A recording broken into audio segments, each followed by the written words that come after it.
Halo semuanya, selamat datang di channel ini.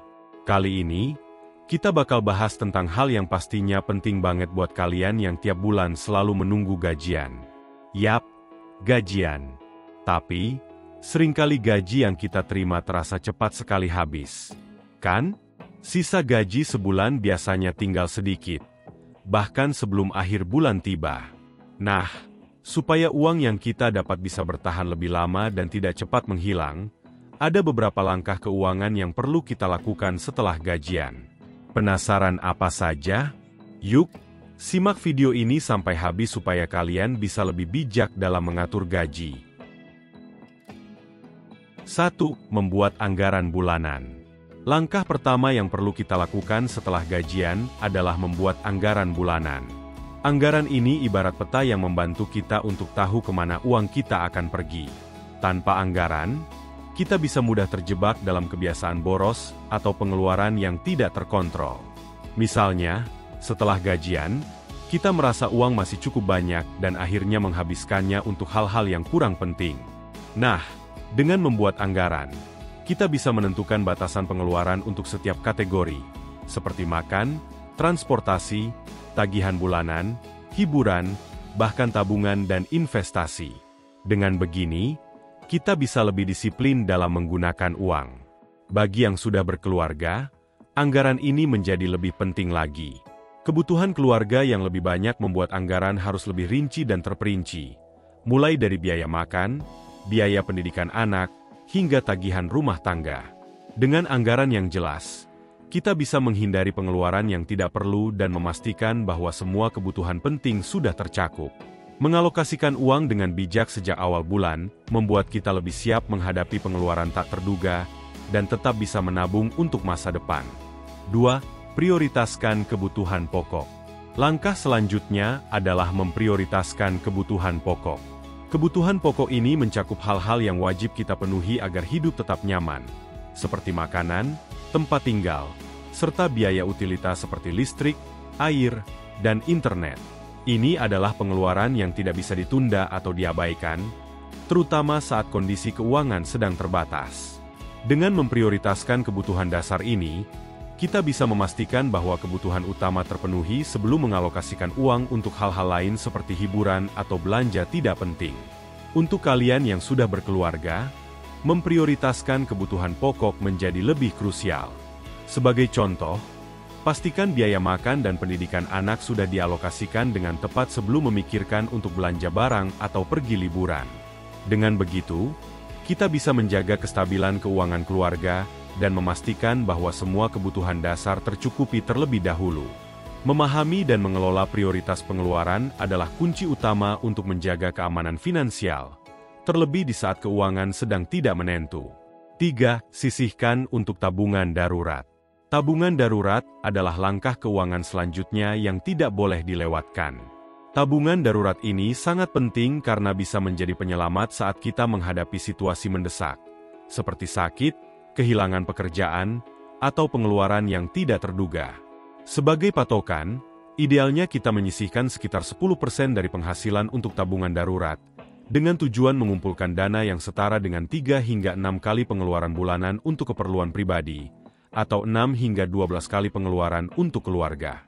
Dengan adanya dana darurat yang cukup, kita bisa lebih tenang dalam menghadapi hal-hal yang tidak bisa diprediksi. Jangan anggap remeh pentingnya dana darurat ini, karena tanpa persiapan yang matang, kita bisa terjebak dalam situasi keuangan yang sulit jika terjadi kejadian mendadak. Misalnya, kalau kalian mengalami kecelakaan atau harus merawat anggota keluarga yang sakit, dana darurat bisa membantu menutupi biaya tersebut tanpa harus menggunakan utang atau mengganggu tabungan jangka panjang. Jadi, jangan ragu untuk mulai menyisihkan sebagian dari gaji kalian setiap bulan, meskipun itu hanya sedikit. Karena, semakin cepat kita mulai, semakin besar pula perlindungan finansial yang kita punya di masa depan. 4. Bayar utang atau cicilan tepat waktu.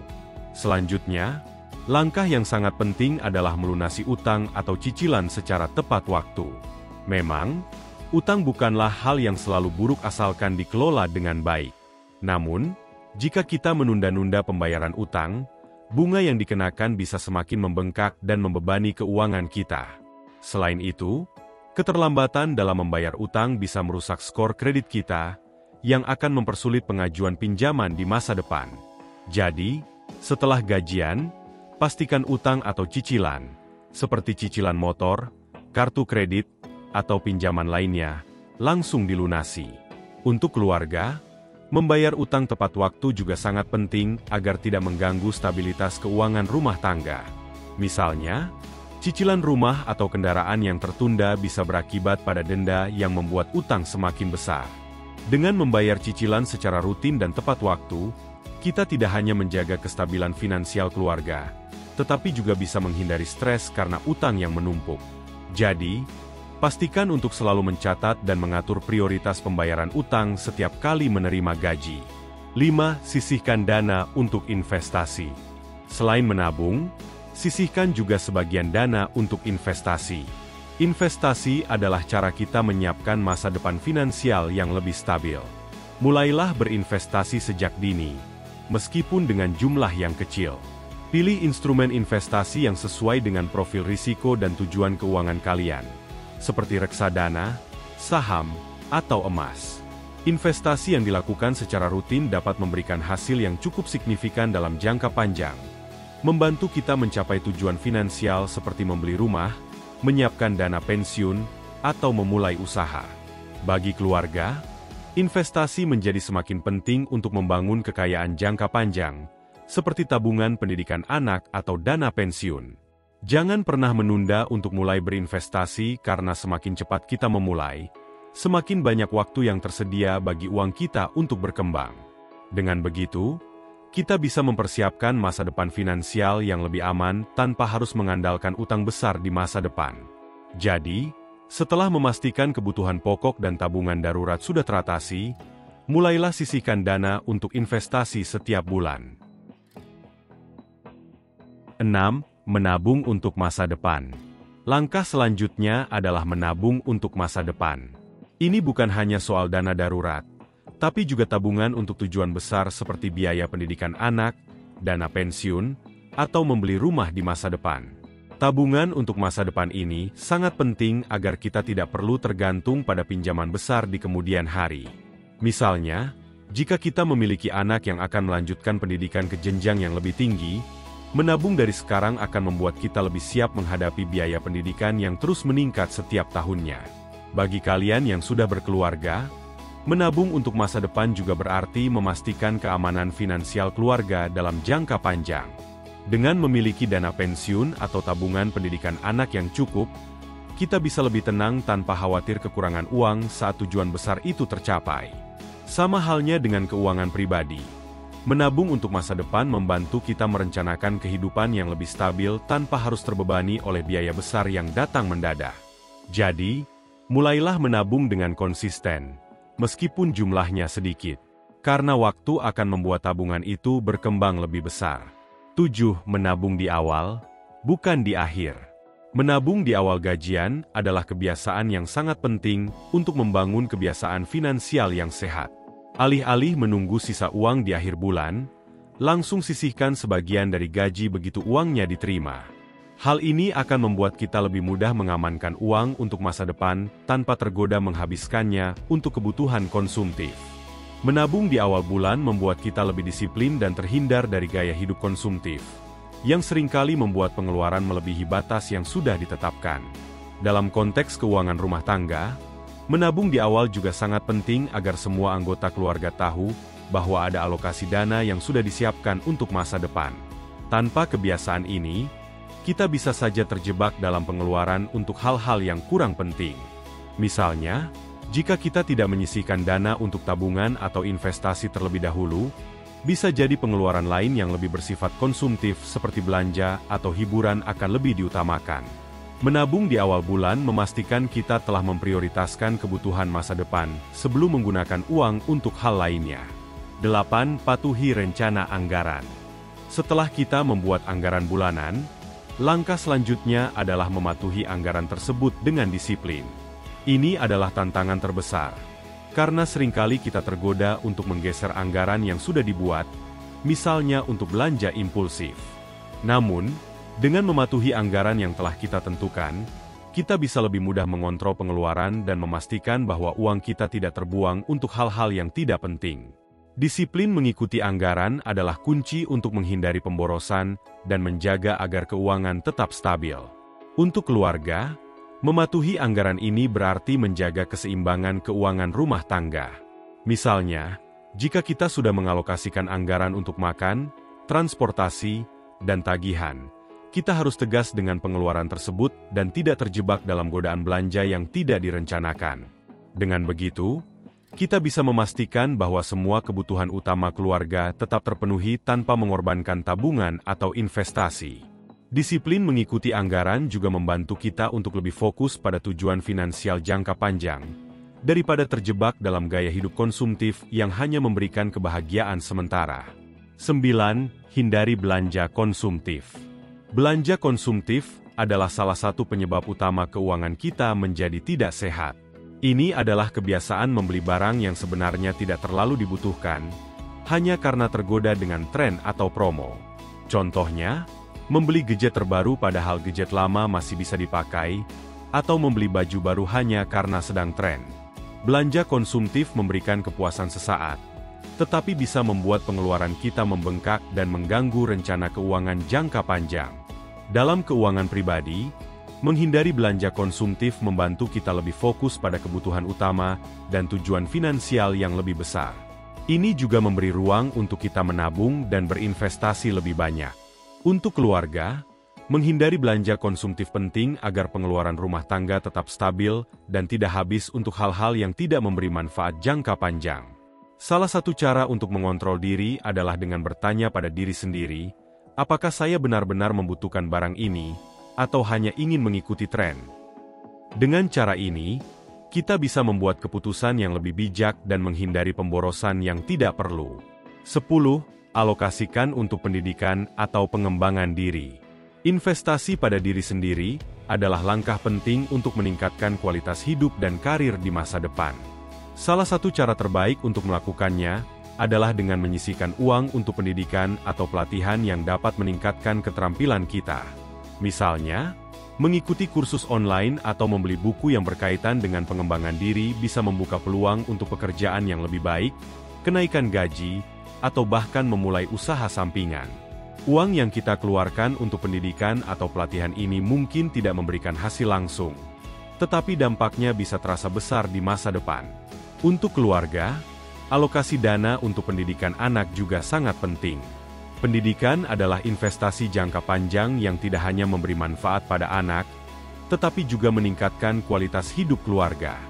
Dengan menyisihkan sebagian dana untuk pendidikan anak, kita memastikan bahwa mereka memiliki kesempatan yang lebih baik untuk meraih kesuksesan di masa depan. Misalnya, dengan menabung untuk biaya kuliah atau kursus keterampilan khusus, kita memberi mereka bekal yang lebih kuat untuk bersaing di dunia kerja. Jadi, jangan ragu untuk mengalokasikan sebagian dari pendapatan kita untuk pengembangan diri dan pendidikan, karena ini adalah investasi yang sangat berharga.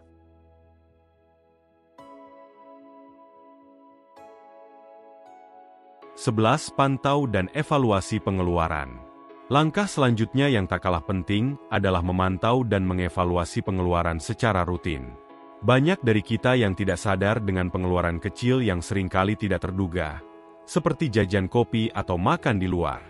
Pengeluaran-pengeluaran kecil ini jika tidak dipantau bisa menggerogoti anggaran dan membuat kita kehabisan uang tanpa disadari. Dengan rutin mengevaluasi pengeluaran, kita bisa mengetahui apakah pengeluaran kita sudah sesuai dengan anggaran yang dibuat atau malah kebobolan di area yang tidak terlalu penting. Evaluasi pengeluaran ini juga penting untuk melihat pola pengeluaran kita. Misalnya, di bulan ini kalian merasa pengeluaran untuk hiburan atau makan di luar terlalu besar? Atau apakah ada pengeluaran yang bisa dipangkas tanpa mengurangi kenyamanan hidup? Dengan melakukan evaluasi secara rutin, kita bisa memperbaiki dan mengatur pengeluaran di bulan berikutnya agar lebih efisien dan tepat sasaran. Dalam konteks keuangan rumah tangga, evaluasi ini membantu seluruh anggota keluarga untuk lebih sadar tentang bagaimana uang dikelola dan meminimalisir kebocoran anggaran yang tidak perlu. 12. Pikirkan asuransi. Meskipun sering terlupakan, Memiliki asuransi adalah langkah keuangan yang sangat penting untuk melindungi diri kita dari risiko tak terduga. Asuransi bertindak sebagai payung pelindung finansial kita ketika menghadapi kejadian darurat seperti sakit, kecelakaan, atau bahkan kehilangan pekerjaan. Jenis asuransi yang perlu dipertimbangkan antara lain asuransi kesehatan, yang bisa membantu menanggung biaya berobat yang mahal, dan asuransi jiwa, yang penting untuk melindungi keluarga jika terjadi sesuatu yang tidak diinginkan pada kita. Dengan memiliki asuransi, kita bisa menghindari pengeluaran besar yang tiba-tiba dan menjaga agar dana darurat tidak terkuras. Bagi yang sudah berkeluarga, asuransi menjadi semakin penting. Asuransi kesehatan dan jiwa tidak hanya melindungi diri kita, tetapi juga orang-orang yang kita cintai. Misalnya, jika salah satu anggota keluarga sakit atau membutuhkan perawatan medis, asuransi akan menutupi sebagian besar biaya, sehingga kita tidak perlu menggunakan dana tabungan atau dana darurat yang sudah disiapkan. Jadi, pastikan untuk mengevaluasi jenis asuransi yang sesuai dengan kebutuhan keluarga, dan mulai menyisihkan sebagian dari pendapatan untuk premi asuransi yang akan memberikan perlindungan jangka panjang. 13. Tentukan prioritas keuangan jangka pendek dan jangka panjang. Setelah mengatur anggaran dan tabungan, langkah berikutnya adalah menentukan prioritas keuangan, baik untuk jangka pendek maupun jangka panjang. Prioritas keuangan ini sangat penting agar kita tahu dengan jelas tujuan finansial apa yang harus didahulukan. Misalnya, tujuan jangka pendek bisa berupa membeli gadget baru atau pergi berlibur, sementara tujuan jangka panjang bisa berupa membeli rumah, menyiapkan dana pensiun, atau pendidikan anak. Dengan menentukan prioritas, kita bisa mengalokasikan dana dengan lebih efisien dan memastikan tujuan keuangan yang paling penting dapat tercapai. Dalam keuangan rumah tangga, menentukan prioritas keuangan juga penting untuk menjaga kestabilan dan kesepahaman dalam keluarga. Dengan memiliki tujuan yang jelas, misalnya menabung untuk biaya pendidikan anak atau pensiun, seluruh anggota keluarga bisa bekerja sama untuk mencapainya. Menentukan prioritas ini juga membantu kita menghindari pengeluaran yang tidak perlu, karena kita akan lebih fokus pada apa yang benar-benar penting dan mendesak. Jadi, mulailah menuliskan prioritas keuangan kalian dan alokasikan dana sesuai dengan urutan prioritas tersebut, agar keuangan keluarga atau pribadi lebih terarah dan terkendali. 14. Menjaga kesehatan finansial dengan gaya hidup sederhana. Memiliki gaya hidup sederhana bukan berarti kita hidup pelit atau tidak menikmati hidup, tetapi lebih kepada mengelola uang dengan bijak dan tidak terjebak dalam tren atau gaya hidup konsumtif. Gaya hidup sederhana membantu kita untuk lebih fokus pada kebutuhan penting dan menghindari pemborosan untuk hal-hal yang tidak terlalu diperlukan. Misalnya, daripada membeli barang-barang mewah yang hanya untuk pamer, kita bisa lebih memilih untuk menabung atau berinvestasi demi masa depan yang lebih stabil. Bagi keluarga, hidup sederhana juga penting untuk menjaga kestabilan keuangan rumah tangga. Dengan menghindari gaya hidup yang berlebihan, keluarga bisa lebih fokus pada tujuan jangka panjang, seperti pendidikan anak atau dana pensiun. Ini juga membantu mengurangi stres akibat pengeluaran yang tidak terkendali.